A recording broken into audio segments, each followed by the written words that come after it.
Hello, welcome back to Drowsy Inquirer. Tonight we are drifting into a quieter world, a world that once hummed with mechanical rhythms, clicked with purposeful precision, and whirred with the gentle persistence of human ingenuity. We are listening for the echoes of forgotten technologies, the soft sounds of machines that shaped our past, but now lie dormant, their vital functions replaced by silent digital successors. So settle in, let the weight of the day fall away. We have a peaceful journey ahead. We will wander through workshops and parlors, factories and offices, listening to the gentle music of mechanisms that our grandparents knew intimately, but that we have largely forgotten. The slow click of a telegraph key, the rhythmic clatter of a typewriter, the warm crackle of vinyl, the patient tick of a grandfather clock. These sounds once filled the world. They were the background music of daily life, so constant that people barely noticed them. But now they have faded, replaced by the near silence of digital technology. And in their absence, we have lost something, a certain warmth, a certain rhythm, a connection to machines you could hear thinking. Tonight, we remember these sounds, we honor these machines, and perhaps in doing so, we find comfort in the gentle echoes of human ingenuity. Let us begin. In the middle of the 19th century, a new sound entered the world, a sound that had never existed before in all of human history. It was simple. A short click followed by a longer click, a tap, then a pause, then another tap. It was the sound of the telegraph, and it changed everything. Before the telegraph, information traveled only as fast as a horse could gallop or a ship could sail. A message from New York to London took weeks. Then, in 1844, Samuel Morse sent his famous first message across 40 miles of wire. And in that moment, the world began to shrink. The sound of the telegraph is deceptively simple. A small electromagnetic device creates the clicks. When electrical current flows through the wire, it activates an electromagnet, pulling a metal bar down with a click. When the current stops, a spring pushes the bar back up. Short pulse, long pulse, dot, dash, the entire alphabet encoded in rhythm. Telegraph operators developed an almost musical relationship with their machines. They learned to read the clicking patterns by ear, their fingers dancing on the key as they transmitted. The fastest operators could send over 50 words per minute, their conversations flowing as naturally as spoken speech. In telegraph offices around the world, these clicks filled the air from dawn to dusk. Operators sat at their stations, surrounded by the gentle percussion of incoming messages. Each sounder had its own voice. Experienced operators could identify who was sending just by the rhythm of their keywork, as distinctive as a fingerprint. Imagine sitting in such an office on a winter evening in 1890. Outside, the streets are dark and cold, but here there is warmth. A coal stove glows in the corner. Gas lamps cast pools of yellow light, and all around you the sounders click and clack, each one a voice from somewhere far away. New York, Chicago, London, messages flowing in from across the continent, each click a word, each pattern a thought transmitted through copper wire. The telegraph created a new kind of intimacy. Operators at distant stations developed friendships, communicating only through clicks, yet knowing each other deeply. Some even fell in love, their courtships conducted entirely in Morse code. Today, very few people alive remember the sound of a working telegraph. It exists now only in museums and old recordings, but for nearly a century, it was the sound of human ingenuity conquering distance. There is perhaps no sound more evocative of the 20th century office than the clatter of typewriters. Rows of desks, each with its own machine, fingers dancing across keys. The sharp report of letters striking paper. The soft ding of the margin bell. The satisfying thunk of the carriage return. The first commercially successful typewriter appeared in 1873. Each key connected to a type bar, a slender metal arm with a letter at its tip. Press the key, and the type bar swings up to strike an inked ribbon against the paper. Simple in concept, complex in execution. Early typewriters required significant force. Keys were struck, not pressed. The type bars swung with authority. This gave typewriting its characteristic staccato rhythm. Letter, letter, letter, space. The rhythm of thought made audible. For writers, the typewriter became more than a tool. It became a companion. Ernest Hemingway wrote standing up, his typewriter on a tall bookshelf. Jack Kerouac typed on continuous rolls of paper without stopping. The relationship between writer and typewriter was physical. You felt the resistance of the keys. You heard each letter arrive on the page. Writing was loud and tangible. The sound varied with make and model. Heavy office machines had deep, authoritative voices. Portable models were lighter, more musical. Electric typewriters added a gentle hum. IBM's Selectric, with its spinning golf ball element, had a futuristic whir. And then there was the carriage return. At the end of each line, the typist would push the lever, sliding the paper assembly back to start. The carriage would zing across, then thunk into position. A moment of reset before continuing. The margin bell added another layer, a small chime warning that the line was ending. Finish the word, return the carriage, start again. In a quiet home office, late at night, the sound of a single typewriter is profoundly peaceful.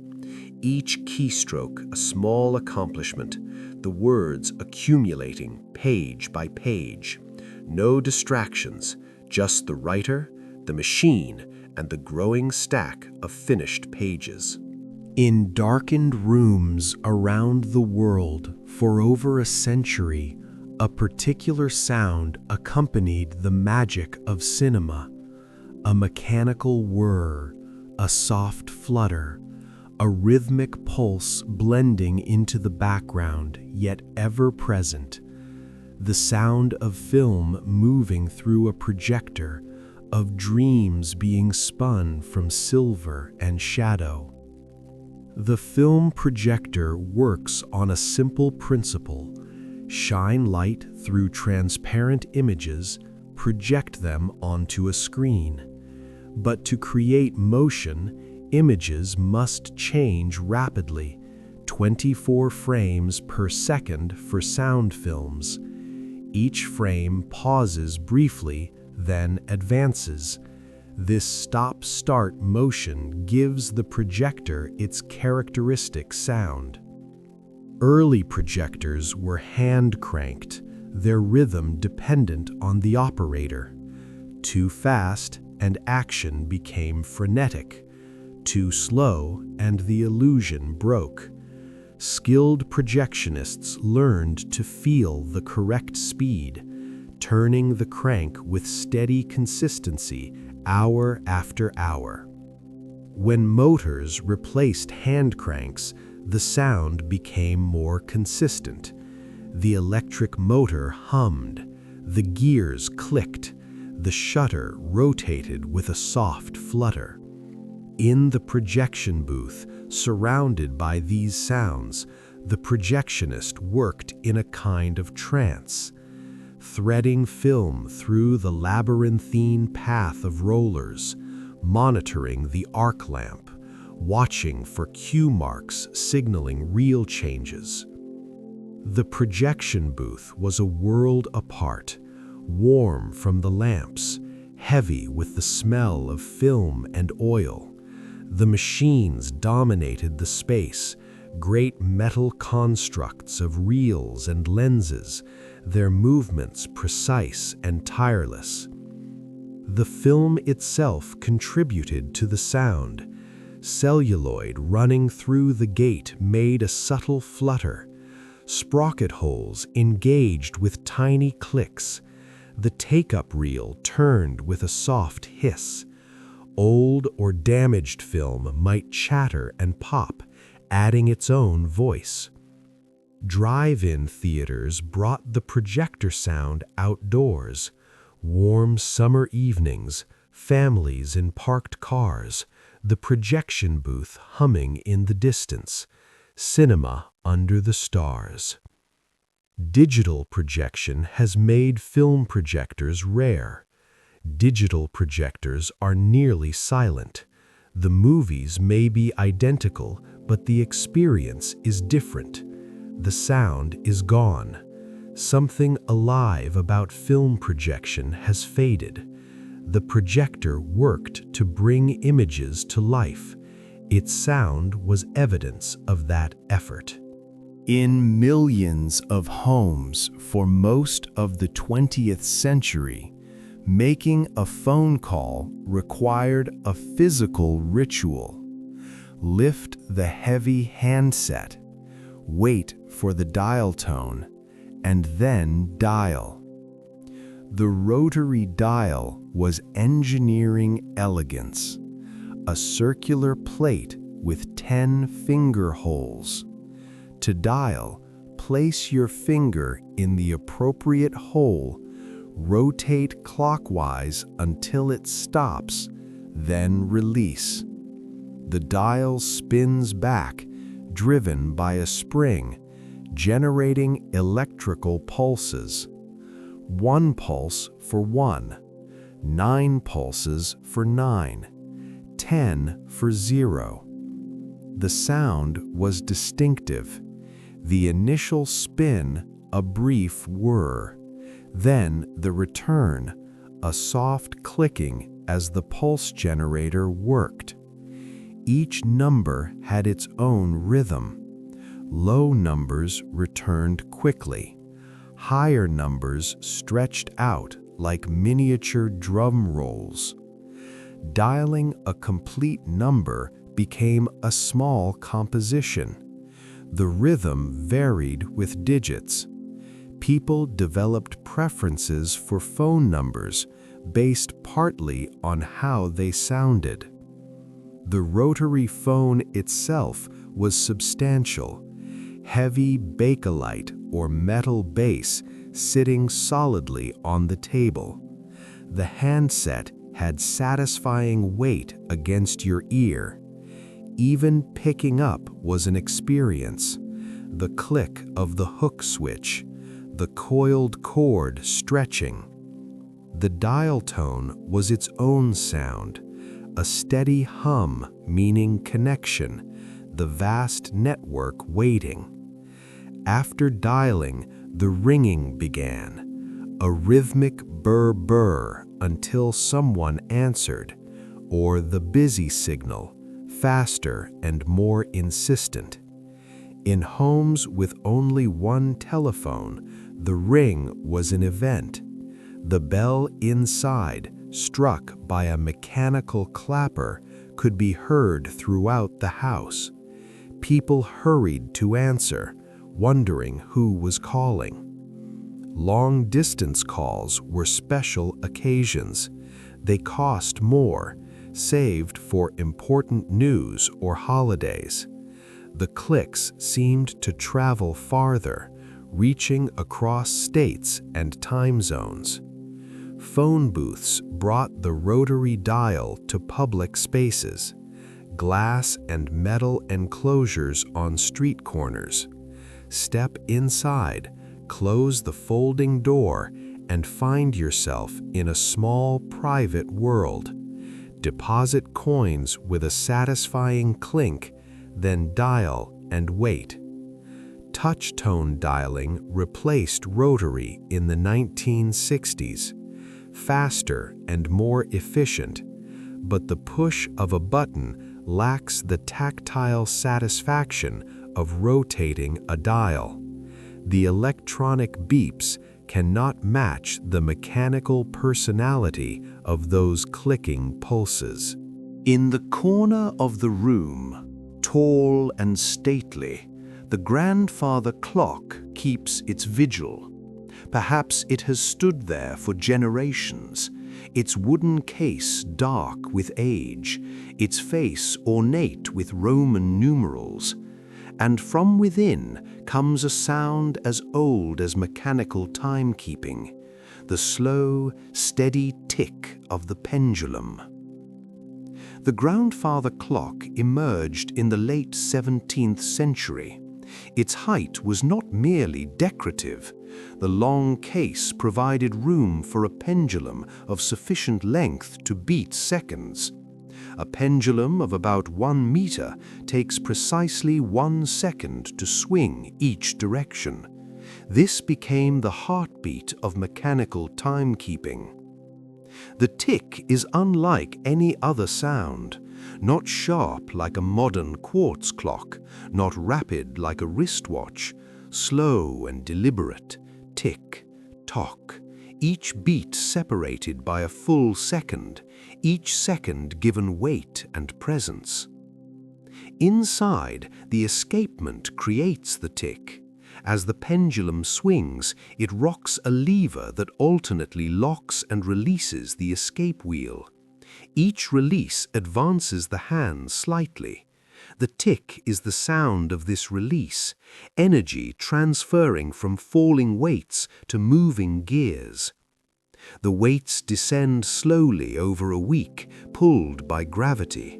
Winding is a weekly ritual, using a key to raise them back up. Some clocks have 2 weights, one for timekeeping and one for chiming. Others have 3 for more elaborate musical sequences. The chiming is the clock's voice. At the hour and often quarter hours, it announces time with melodic notes. The Westminster chime is most common. In a quiet house, this punctuates the passage of time. Families with grandfather clocks develop a particular relationship. The sound becomes so familiar it fades into background, noticed only in absence. If the clock stops, the silence is startling. Sleeping in such a house is singular. The tick accompanies you through the night, steady and unfaltering. For those who grow up with it, the tick becomes synonymous with home, safety, and peaceful nights. The grandfather clock is also a link to the past. Many are heirlooms. To wind it is to perform the same action your grandfather performed. The clock has measured hours of births and deaths, celebrations and ordinary days. There was a time when the world ran on steam. Factories thundered with it. Ships crossed oceans on it. Trains raced across continents, trailing white vapor. And the sound of the steam engine, that rhythmic chuffing, was the heartbeat of the industrial age. The steam engine works simply. Heat water until it becomes steam, Steam expands with tremendous force. Capture that force to drive a piston. Connect the piston to a wheel. Motion, power. The sound of a steam locomotive is unmistakable. It begins with hissing steam escaping from valves. Then comes the chuff, the explosive exhale as steam is expelled after driving the pistons. At rest, the locomotive breathes slowly, great patient sighs. As it moves, chuffs come faster. Chuff, chuff, chuff, chuff, chuff. The locomotive accelerates, each exhale marking a revolution of wheels. At full speed, chuffs blur into continuous roar. The ground trembles, the machine seems almost alive. For those who worked on locomotives, sounds were language. The exhale's tone revealed engine condition. The whistle communicated signals. Engineers developed intimate relationships with their machines, reading sounds, feeling vibrations. The locomotive whistle deserves attention, one of the most evocative sounds ever engineered, a chord of notes produced by steam through tuned chambers. Each railroad had its own signature, each engineer his own style. Long, mournful calls across valleys at night, sharp warning blasts at crossings. A steam train approaching builds theatrically. First, distant rumble, then the whistle. The rumble grows louder, rhythm becoming distinct. Then the locomotive bursts into view, smoke billowing, wheels churning. The noise reaches crescendo as it passes, thunder shaking windows and stirring hearts. Then it recedes, whistle calling once more, fading into silence. In railway stations, atmosphere was defined by steam, hiss of engines at rest, shriek of whistles, clouds of vapor through iron-framed canopies, the smell of coal smoke and hot metal. The decline of steam was gradual but inevitable. Diesel and electric were more efficient. By mid-20th century, steam locomotives were retiring. Today, they survive mainly as heritage attractions. The sound draws crowds of enthusiasts waiting for the moment the locomotive appears, chuffing and breathing, alive with energy of another age. Settle into your favorite chair. Dim the lights. Walk to the shelf where records are kept, spines arranged like books. Select an album. Slide the disc from its sleeve. Place it on the turntable. Lift the tone arm, move it over the outer groove, and gently lower it. First, a soft pop as the needle settles into vinyl. Then, faint hiss like distant rain. And then, the music begins. But not just music. Music wrapped in sound. The crackle and pop of dust and imperfection, the warm resonance of analog amplification. The phonograph record emerged in the late 19th century. By the early 20th, records were the primary medium for home music. They remained so for nearly a century. The sound of a record player is layered. The motor adds faint hum. Stylus friction creates surface noise. The amplifier adds coloration. Each component contributes, creating listening that is warm and textured. The surface noise, often dismissed as flaw, is for many listeners essential. Crackle of dust, occasional pop of scratch, soft hiss between tracks, evidence of the physical medium. The record has history. You are part of a chain of listeners. Playing a record is ritual. It cannot be rushed. You must flip when one side ends. Handle with care. In an age of infinite playlists, the record demands patience. It asks you to truly listen. The vinyl era produced remarkable beauty. Album covers as visual art, gatefold sleeves with photographs and lyrics, colored vinyl and picture discs. Collecting was about owning something tangible. Record stores deserve appreciation. Bins organized by genre, the flip of browsing, discovery of rare pressings, conversation with clerks, community of enthusiasts.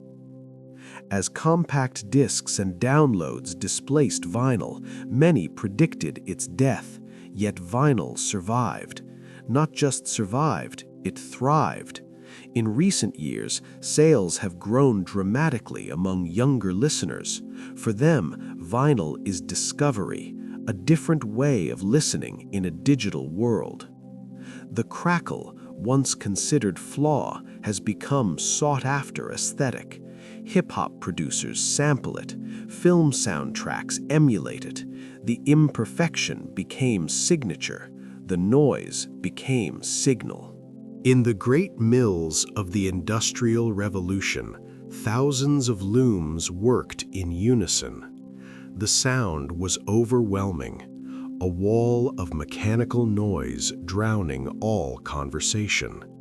Workers communicated through gestures, through lip reading. Yet within that noise was pattern. The looms were not chaotic, they were symphonic. The power loom, developed in the late 18th century, transformed textile production. Where a weaver might spend days creating cloth, the power loom did the same in hours. The shuttle flew back and forth carrying weft thread. The beater pressed each row into place. The heddles rose and fell, creating pattern. A single loom is surprisingly musical. The shuttle's throw makes soft thump. The beater adds deeper percussion. Heddles create rustling sound. Together, a rhythm repeating with each pass. Thump, beat, rustle. The rhythm of thread becoming cloth. Before power looms, hand looms existed, operated by single weavers at home. Quieter, rhythm set by human pace.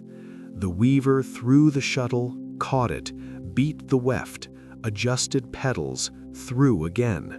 Repetitive work with meditative quality. Same motions hour after hour, cloth growing slowly. The jacquard loom added new dimension. Punched cards controlled individual warp threads, producing complex patterns automatically. Cards strung in long chains fed through as it worked. The jacquard is often cited as computer ancestor. The cards were essentially stored programs. Charles Babbage was inspired by this mechanism for his analytical engine. In mill towns of England and New England, communities grew around textile factories. The rhythm of looms shaped daily life. Workers rose before dawn. Mills ran sunrise to sunset. The sound was the sound of the town. Children often worked in mills. They crawled beneath machines to tie broken threads, sweep lint, oil moving parts. The noise was their environment. Today, modern production is largely automated and quiet. Computer-controlled looms operate at unimaginable speeds. But in some places, old looms still run. Museums preserve working examples. Artisan weavers maintain the craft. The sound connects us to vast history of human labor. Thread becoming cloth. The rhythm of the loom, endlessly weaving. Consider the book you hold, the newspaper you unfold. all descendants of a single invention that changed human history more profoundly than perhaps any other: the printing press. Before Gutenberg, books were copied by hand. Scribes worked months to produce single volumes. Books were rare, expensive, treasured. Knowledge was scarce, locked away in monasteries. The printing press changed everything. Gutenberg's innovation combined movable metal type, oil-based ink, and a press adapted from winemaking. What once took a scribe a year could now be accomplished in weeks. The sound is industrial and rhythmic. The press is heavy, operated by lever or wheel. The printer places paper on the tympan, folds it over type, slides it into position. Then the pull, application of pressure, ink transferring from metal to paper, release, removal, preparation for next impression. In a busy print shop, this rhythm repeats hundreds of times hourly. The press thumps and creaks, paper rustles, type clacks as compositors set new pages. The smell of ink and oil fills the air. Composing type was skilled craft. The compositor stood before a case with dozens of compartments, each holding different letters. Working from manuscript, selecting letters one by one, placing them into composing stick. Capital letters stored in uppercase, lowercase in lowercase. These positions gave us terms we still use. Mechanical typesetting changed the soundscape. The linotype machine, invented in 1884, automated composition. The operator typed. The machine assembled brass matrices, cast complete lines in molten lead. The linotype clicked and whirred, chattered and thumped. Matrices circulated through channels, lifted by tiny arms. The lead pot bubbled quietly. Newspaper offices filled with linotype machines, dozens in largest papers. Deadline pressure intense. Stories rushed to composing room. Operators typed fast as possible, machines clattering. The newspaper press itself was enormous. Rolls of paper fed through at high speed, receiving impressions, cut and folded, emerging as finished newspapers. The sound was roar, mechanical thunder shaking the building. Modern printing is largely digital and silent, yet the legacy endures in every printed word. The printing press made democracy possible, education universal, ideas shareable. In parlors and workrooms, factories and homes, the sewing machine transformed clothing creation. Before its invention, every stitch was made by hand. A single shirt required thousands of needle passes. Sewing was slow, tedious, inescapable. The sewing machine changed that. What took hours by hand could be accomplished in minutes. The invention democratized well-made clothing. The first practical machines appeared in the 1850s. Isaac Singer perfected design and pioneered marketing. Singer machines became synonymous with home sewing. The company offered installment plans. They established sewing schools. Within a generation, the sewing machine was standard household item.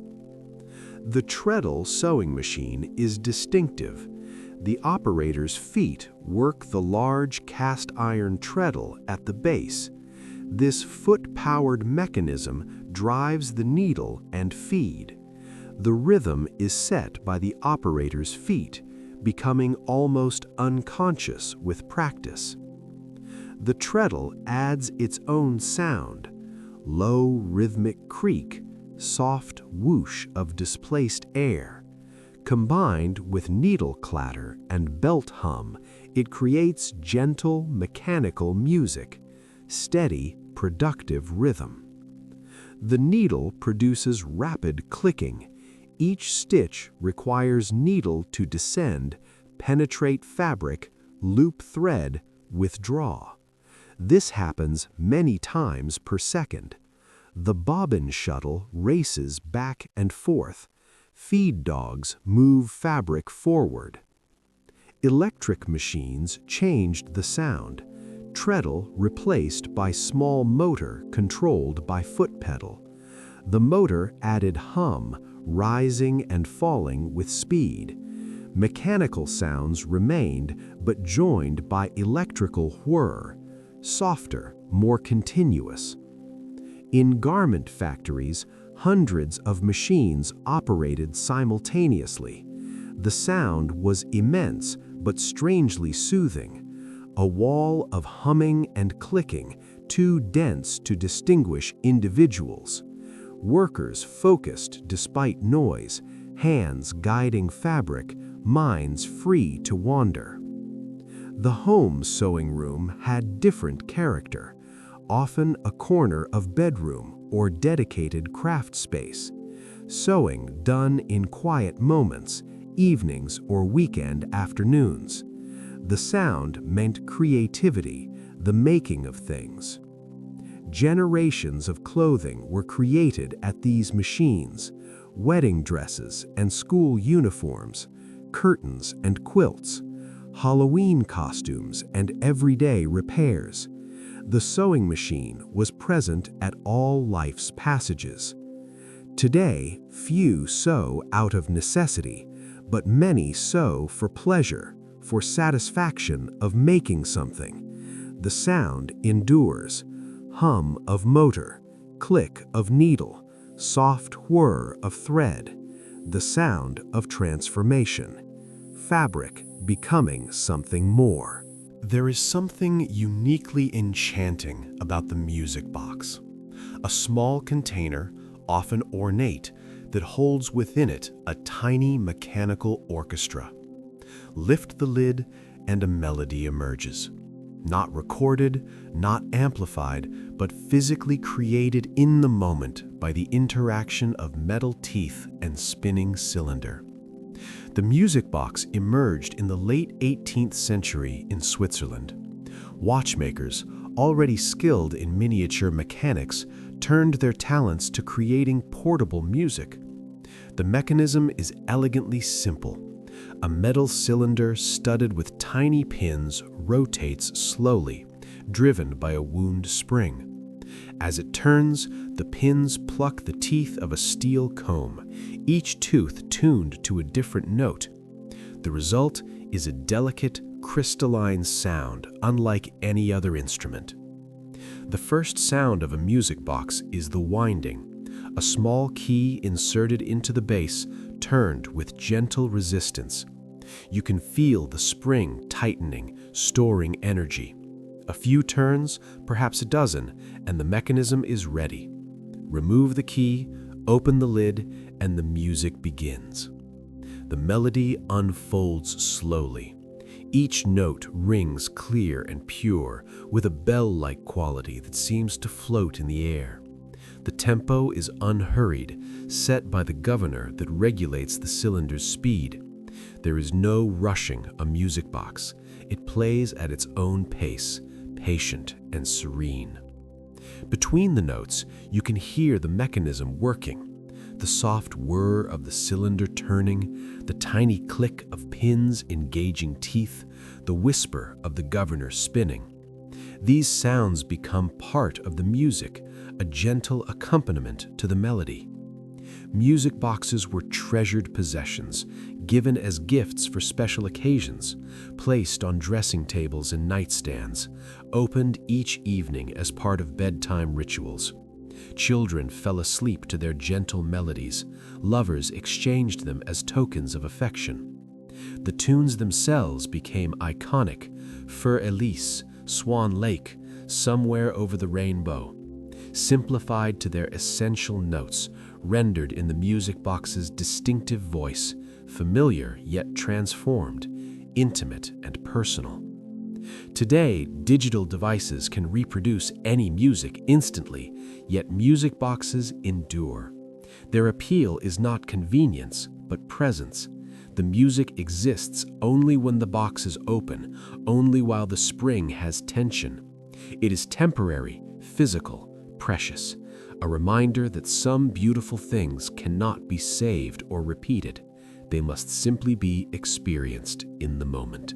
Before wristwatches became common, time was carried in the pocket.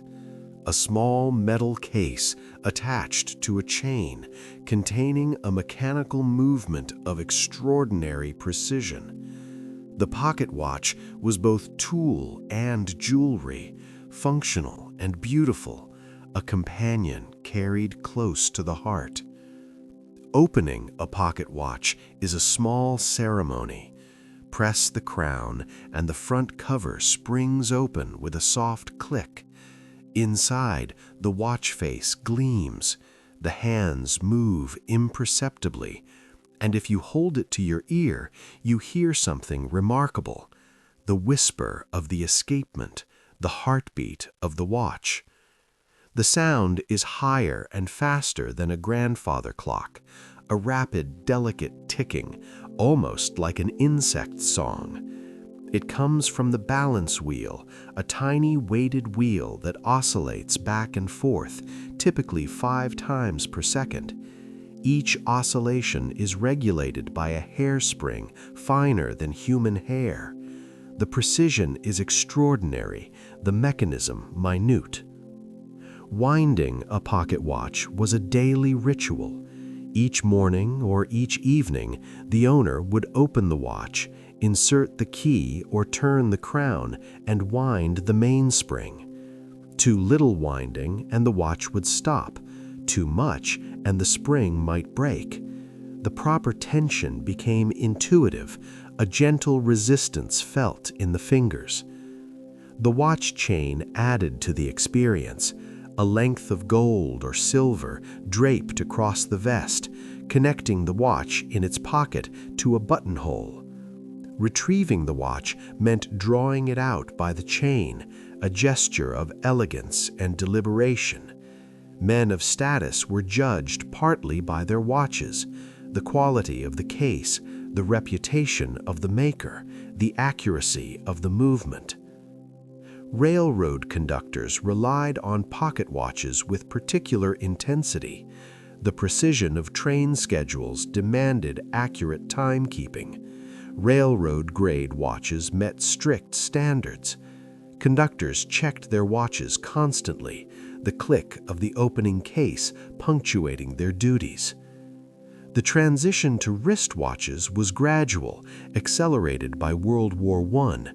Soldiers needed to check time quickly without fumbling in pockets. The wristwatch proved practical. By mid-century, pocket watches had become old-fashioned, relegated to formal occasions, or collected as antiques. Yet the pocket watch retains its magic, the weight of it in your hand, the click of the case, the whispered ticking at your ear, a reminder that timekeeping was once an intimate relationship between person and machine. In shops and stores for over a century, a particular sound signaled the completion of commerce: a mechanical ringing, a bell struck by the action of the machine, the sound of the cash register, the sound of business being done. The cash register was invented in 1879 by James Riddy, a saloon owner in Dayton, Ohio. His motivation was practical: to prevent employee theft. The machine recorded each transaction, making the amount visible to customers and creating a permanent record. But it also introduced a new sound to the commercial world. Early cash registers were entirely mechanical. Pressing the numbered keys triggered a complex sequence of levers and gears. The amount appeared in a small window at the top. A paper receipt printed automatically. The cash drawer popped open with a satisfying thunk, and through it all, the bell rang. The bell was not merely decorative. It served multiple purposes. It announced to the shop owner that a sale was being made. It confirmed to the customer that their transaction was recorded. It created a rhythm for the business day, each ring a small celebration of commerce. The mechanical action of the register was deeply satisfying. The keys had substantial resistance. Pressing them required deliberate force. The internal mechanism clicked and clattered as it processed the input. The drawer spring was powerful, snapping the drawer open with authority. Closing it required both hands, pushing firmly until the latch engaged with a decisive click. In busy stores, multiple registers might operate simultaneously. The overlapping rings created a kind of commercial music. Cash registers in department stores, in grocery markets, in pharmacies and hardware stores. The sound was ubiquitous, the background noise of 20th century retail. The paper tape inside the register held its own fascination, a continuous roll of narrow paper imprinted with each transaction. At day's end, the tape was reviewed, totaled, reconciled. It was physical evidence of the day's business, tangible and inarguable. Electronic point-of-sale systems have replaced mechanical registers in most locations. The transactions are silent or marked only by soft digital beeps. The cash drawer still opens, but with quiet precision rather than mechanical vigor. Something has been lost. The ring of the register was honest, declarative, real. It said, "Something has happened here. A transaction is complete. The world has changed, however slightly." In living rooms around the world, families once gathered around a wooden cabinet. Inside was a glowing array of vacuum tubes, transforming invisible waves into sound.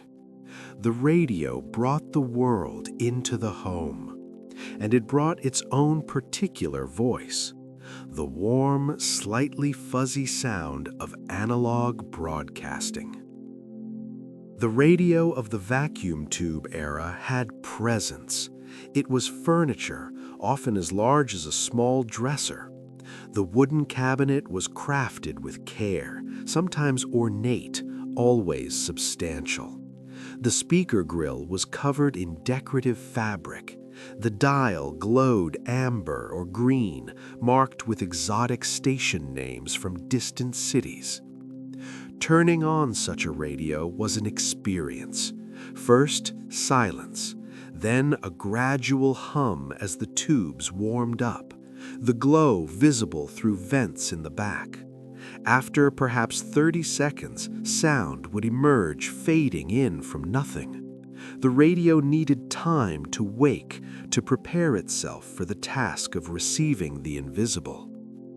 The tuning dial required skill to operate. You turned it slowly, listening to the static between stations. Each station emerged from the noise, growing clearer as you approached its frequency, then fading as you passed. Finding a station was an act of discovery, a search through the electromagnetic spectrum for voices and music hidden in the air. The sound itself had character. The vacuum tubes added warmth, a subtle richness that solid-state electronics would later struggle to replicate. The frequency response was limited, giving voices a particular intimacy. The occasional crackle of static reminded you that the signal had traveled through the atmosphere, bounced off clouds, perhaps crossed oceans. Evening listening was a ritual. After dinner, the family might gather for favorite programs, dramas and comedies, news broadcasts, music programs. The radio was communal entertainment, shared attention, a focal point for the household. Shortwave radio extended the reach further. With the right equipment and conditions, you could hear broadcasts from other continents, voices from London, music from Havana, propaganda from Moscow. The world felt simultaneously vast and accessible, separated only by static and the patience to tune. Modern digital radio is clear and convenient, but something of the magic is gone. The warmth of the tubes, the search through static, the gradual fade-in as the set warmed up. The radio was not just a device, it was a portal, a connection to the invisible world of waves surrounding us always. In the decades after World War II, returning from vacation meant something particular. It meant gathering friends and family, dimming the lights, setting up the slide projector, and sharing experiences one image at a time, each photograph held in a small cardboard frame, fed through a mechanical device that transformed memory into light. The slide projector had its own language of sounds. First, the fan, cooling the bright projection lamp, a steady hum that would continue throughout the showing. Then the clunk of the carousel advancing, rotating to bring the next slide into position, the brief flutter as the slide dropped into the gate, and finally the click of the focus being adjusted, sharpening the image on the screen. The carousel itself was an ingenious device, a circular tray holding 80 slides, rotating with each press of the advance button. The mechanical precision was satisfying, each slide positioned exactly before the lens, no jams if the slides were properly mounted, a reliable, predictable rhythm. The ritual of the slideshow had its own tempo. Click, a new image appears. The host narrates, "This is the hotel. This is the beach. This is your aunt pretending to hold up the leaning tower." Laughter or questions. Then, click again. The carousel advances. The story continues. The images themselves had a quality that modern digital photographs cannot quite replicate. The Kodachrome colors were rich and saturated, slightly unreal in their beauty. The projection was bright and luminous. The size of the image filling a wall or screen gave even ordinary snapshots a cinematic quality. Loading the carousel was part of the preparation, inserting each slide carefully, oriented correctly so faces would appear upright, holding slides up to the light to check exposure, arranging them in narrative order. This curation was itself an act of memory, deciding what to share, what to skip, how to tell the story. The warmth of the projector changed the room. The bright lamp generated heat that you could feel, the slight smell of warm metal and dust, the darkness around the bright rectangle of the screen, an intimate atmosphere conducive to storytelling, to shared experience. Digital slideshows on laptops and televisions have replaced the projector, but they lack the ritual, the mechanical sounds, the physical handling of the slides, the communal darkness. Something about the effort made the sharing more meaningful. Looking at photographs was an event, not a casual scroll. Before digital computers, before electronic calculators, computation was mechanical.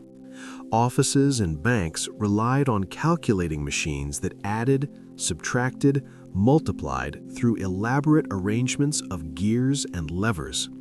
Using one was a physical act, requiring pressure and motion. The sounds they produced were the sounds of mathematics made tangible.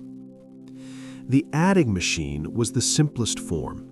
rows of numbered keys pressed to enter amounts. A large handle on the side pulled to add each entry to the running total.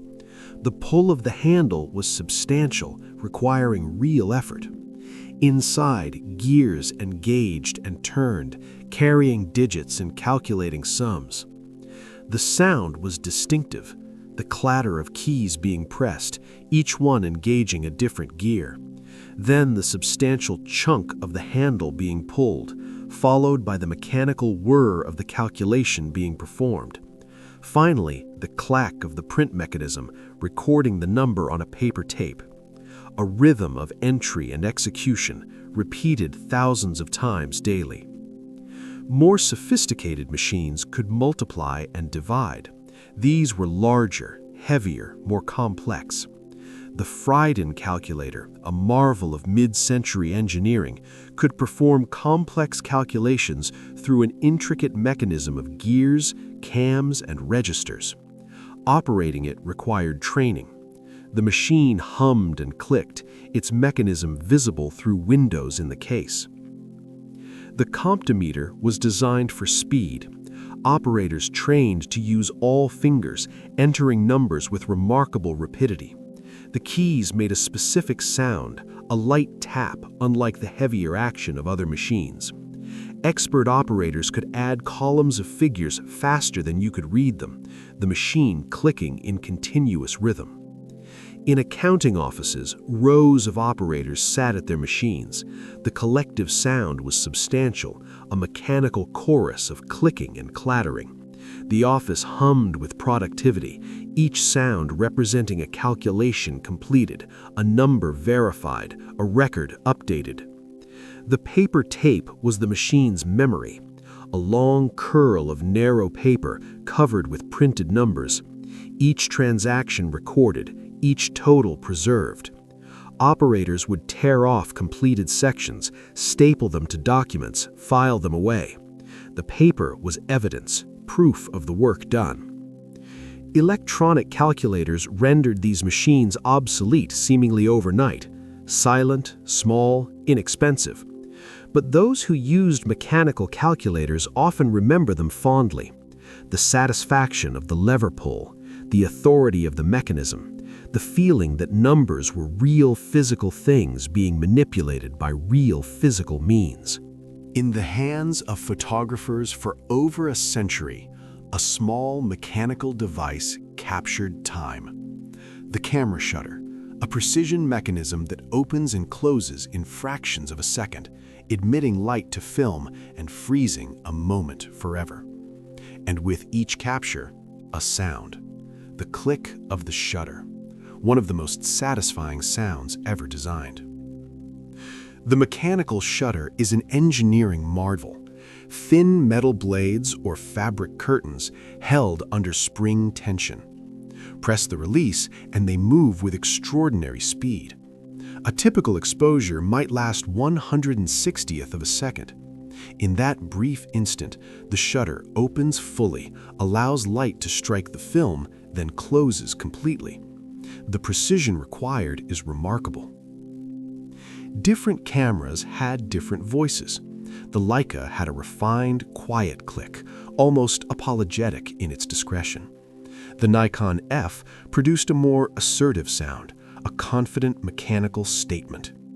Large format cameras with their big shutters made a satisfying thwack. Each camera developed personality through its sound. The single-lens reflex camera added another element. Before exposure, the mirror that allowed you to see through the lens had to swing out of the way. This added a distinctive slap to the sequence. Press the release, the mirror swings up with a thwack, the shutter clicks, and the mirror returns. A complex mechanical ballet performed in a fraction of a second. Professional photographers developed intimate relationships with these sounds. The click confirmed that the image was captured. You could hear when something went wrong, a sluggish shutter, a sticky mirror. The camera communicated through its sounds, and experienced photographers listened. The film advance added its own rhythm.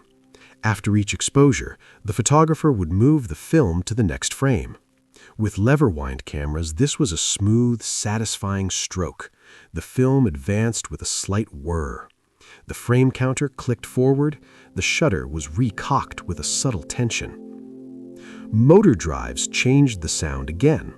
Instead of manual advance, an electric motor would wind the film automatically, allowing rapid sequences of exposures.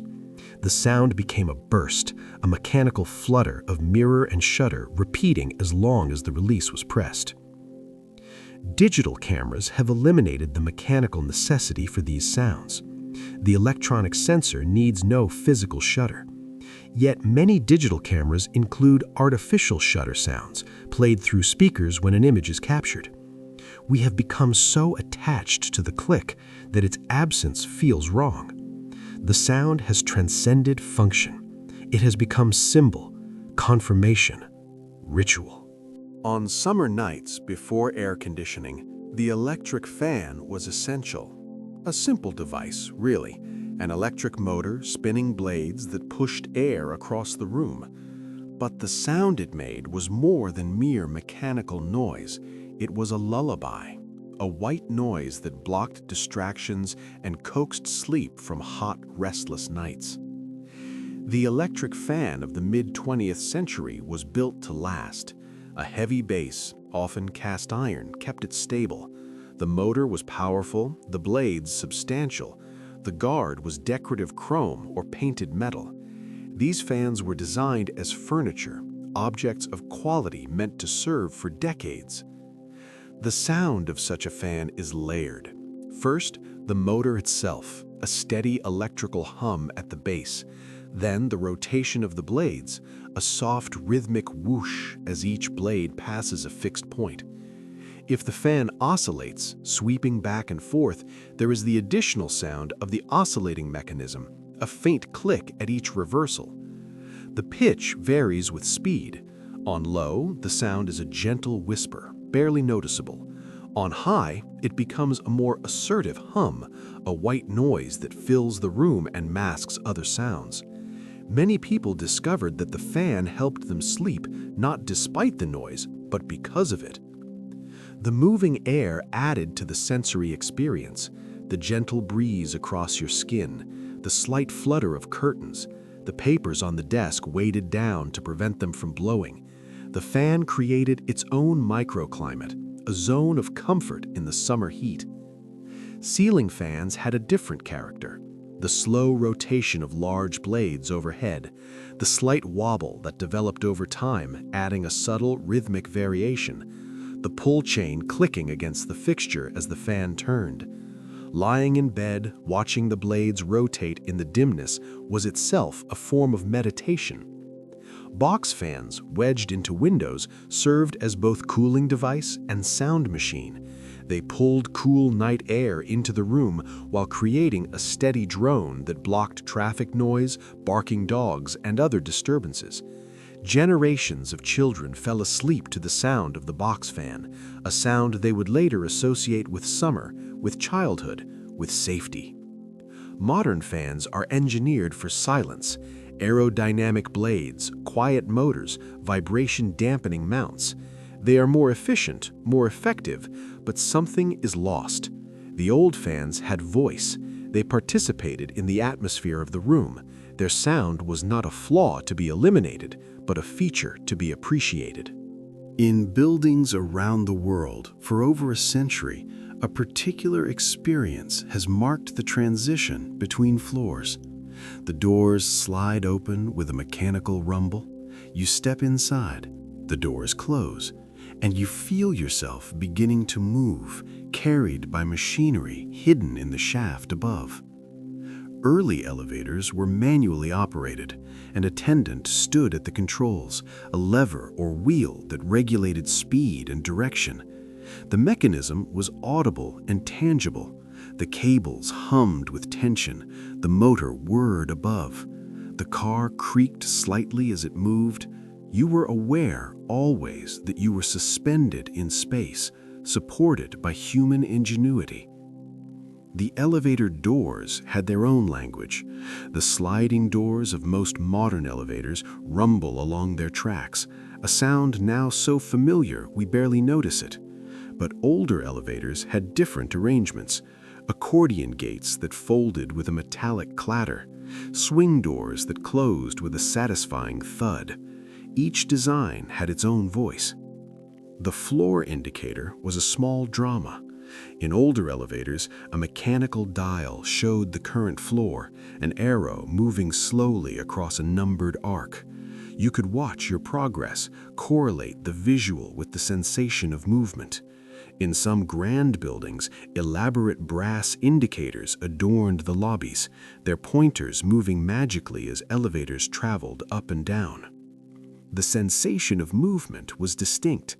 The slight lurch as the car began to rise or descend, the subtle vibration transmitted through the floor, the changing air pressure on your ears, the occasional slight sway as the car passed guide rails. Elevator travel was a full-body experience.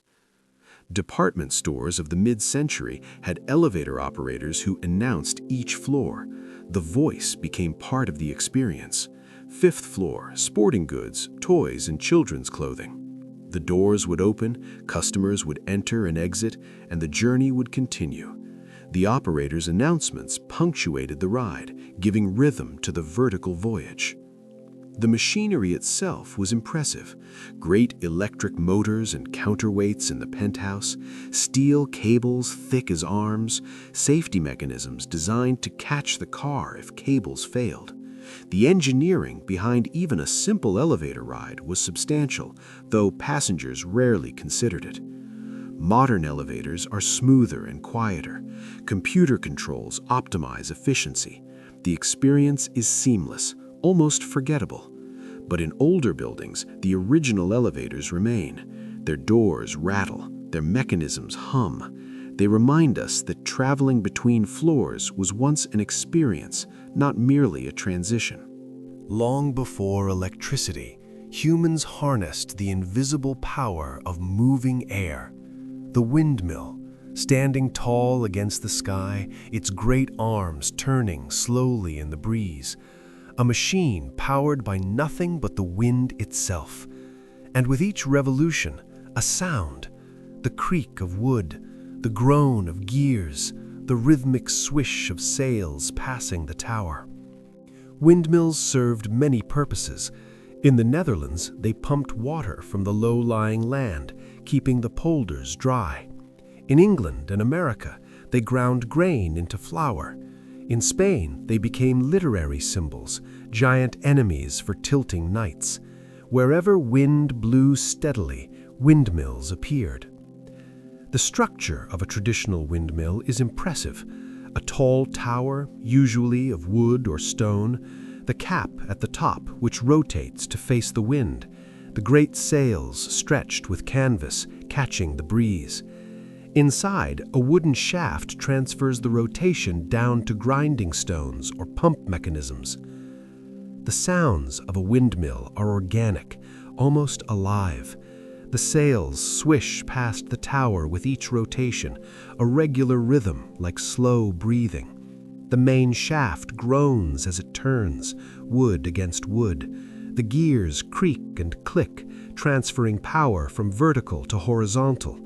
The grinding stones rumble, crushing grain between their surfaces. In windy weather, the sounds intensify. The sails hum with speed. The mechanism works harder. The whole structure seems to strain with effort. Millers learned to read these sounds, knowing when to adjust the sails, when to slow the mechanism, when the wind was too strong for safe operation. The miller's life was governed by the wind. When breeze was favorable, work continued through the night. When the air was still, the mill stood silent, the miller waiting.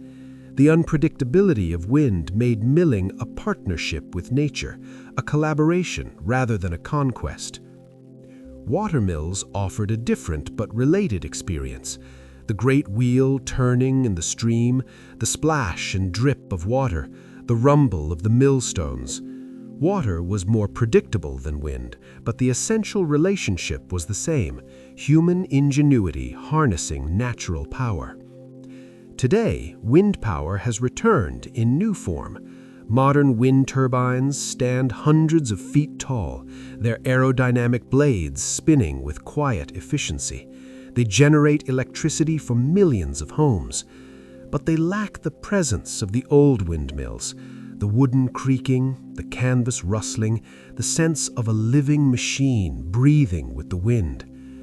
In preserved windmills around the world, you can still experience the old technology. Stand inside the mill as the sails turn, feel the vibration through the floor, hear the groan of the mechanism, watch the grain become flour between the stones. It is a reminder of how recently we depended on these simple, elegant machines, and how beautiful the partnership between human and nature can be. The night grows late. Our journey through the sounds of forgotten technologies is nearing its end. We have listened to the click of telegraph keys, the clatter of typewriters, the whir of projectors. We have heard the ring of cash registers, the tick of grandfather clocks, the chuff of steam engines. We have remembered machines that our grandparents knew intimately, machines that have fallen silent in our digital age. These sounds were not merely noise, they were evidence of effort, proof that work was being done, messages were being sent, products were being made. They were honest sounds, transparent sounds. You could hear the machine thinking. In our modern world, technology has become silent. Our most powerful devices make no sound at all.